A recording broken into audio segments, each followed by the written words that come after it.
Hi, Don Plenter here, and just wanted to address the issue of the spike and crash situation that happened between the end of November and, well, right about now. I wanted to draw your attention to the graph that I'm looking at on my website, digicoin365.com, under the Bitcoin Price and News tab, which will give you live feeds and news releases by the second. So let's just take a quick look at here and do a bit of an overview. If you look at basically the end of November, which the price was roughly 10,000, I guess, and then you see it go up and down, and then, right when I'm doing this video right now, we're at about 12,800, just shy of it. So what happened? Well, I really don't think that there's an awful lot of mystery behind what happened here, and which also means there really shouldn't be a whole lot of fear around this. So let's just take a quick look at the history of this. We're talking about the CME announcing trading. So that happens around this point. Then we're going to climb, and there's an awful lot of speculation that is taking place here. And then a bit of fear sets in, transactions start to slow down, more news of infighting, hacking, more bad news, then a bit of more confidence, more bad news, and then it keeps on going up. So it's like a bit of courage, bit of fear, bit of courage, bit of fear.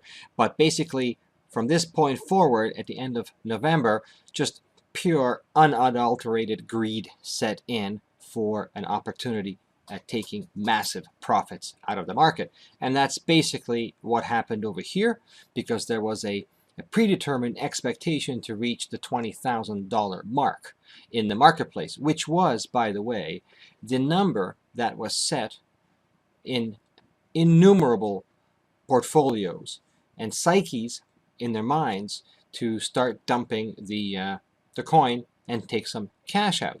And some of the very, very large position holders, into the billions, said, well, we better start hauling some of this cash out because we simply hit our targets. We hit our threshold.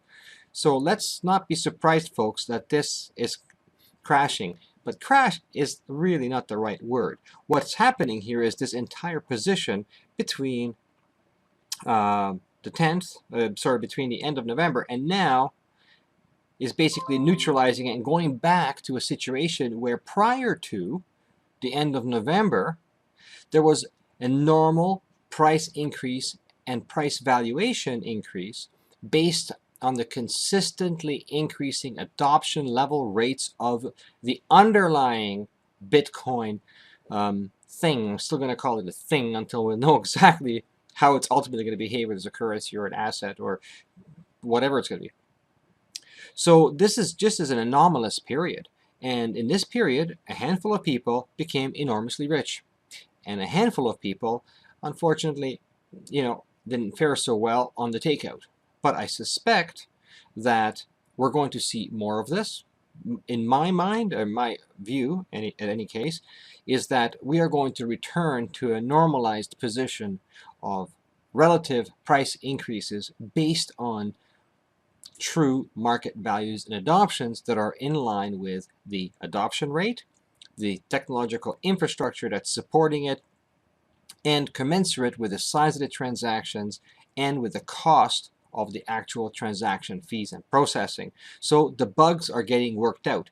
But as you can see, prior to this point, there was an increasing number of, prior to the end of November, as you see on the graph here, there was an increasing volume of transactions, which already began to put pressure on the system and on the miners to process those transactions. So we're hitting some hurdles, inevitably. And then this spike here, which is a combination of technology, let me just call it the technology and greed crunch, which is basically what happened here. So I believe we're going to normalize and may see levels back down to in about the $10,000 range. And then we'll have to see what happens in terms of how the futures markets are going to affect the future valuation of Bitcoin.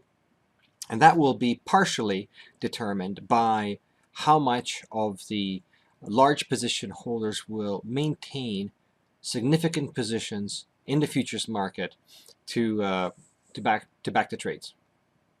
So I hope that alleviated some of your fears, because there's really nothing to fear here. It was the confluence of greed and technology, and we're going to be back to normal, which is where we should be, on the way up consistently. All right, talk to you soon.